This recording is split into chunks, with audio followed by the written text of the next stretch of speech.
ചെറുപ്രായത്തിൽ തന്നെ മികച്ച ക്ഷീരകർഷകനായി പേരെടുത്ത വിദ്യാർത്ഥികളാണ് കിഴക്കേപ്പറമ്പിൽ ബെന്നിയുടെ മക്കളായ മാത്യുവും ജോർജും. ഇരുവരും ചേർന്ന് 22 പശുക്കളെയാണ് വളർത്തിയിരുന്നത്. ഇതിൽ 13 ഇന്നലെ ചത്തു. 5 ഗുരുതരാവസ്ഥയിലാണ്. സമീപത്തെ കപ്പ ഉണക്ക് കേന്ദ്രത്തിൽ നിന്നും കപ്പയുടെ തൊലി പശുക്കൾക്ക് വാങ്ങി നൽകിയിരുന്നു. ഇതിന് പിന്നാലെ പശുക്കൾ തളർന്നു വീഴുകയായിരുന്നു. ഞങ്ങൾ ഇത്രയും പ്രതീക്ഷിച്ചില്ലായിരുന്നു. അപ്പോഴത്തേക്ക് ഞങ്ങൾ ഓടി വന്നപ്പം എല്ലാ പശുക്കളും പയ്യെ കിടന്ന് വിറയ്ക്കാനൊക്കെ തുടങ്ങി. പിന്നെ കാല് തന്നെ തുടങ്ങി. പിന്നെ പയ്യെ ഓരോന്നോരോന്നായി തൊഴുത്തിലേക്ക് വീണു. പിന്നെ അവിടെ കടന്ന് പിടച്ചുകൊണ്ടിരിക്കുമായിരുന്നു. പെട്ടെന്ന് വയർക്ക് വീർത്തു.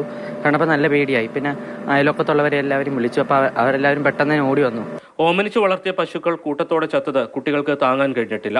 ജോർജിന് ശാരീരിക അസ്വസ്ഥതകളെ തുടർന്ന് ആശുപത്രിയിൽ പ്രവേശിപ്പിച്ചിരിക്കുകയാണ്. കപ്പത്തൊലിയിലെ സയനൈഡിന്റെ സാന്നിധ്യമാകാം പശുക്കൾ കൂട്ടത്തോടെ ചാവാൻ കാരണമെന്നാണ് സംശയിക്കുന്നത്. പോസ്റ്റ്മോർട്ടത്തിന് ശേഷം മാത്രമേ മരണകാരണം വ്യക്തമാകൂ.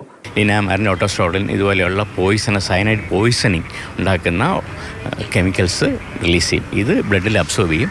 അത് ഓക്സിജനേഷൻ, അതായത് സെൽസിൻ്റെ ഓക്സിജൻ എടുത്ത് പ്രവർത്തിക്കാനുള്ള കഴിവിന് ഇല്ലാണ്ടാക്കുകയും ചെയ്യും.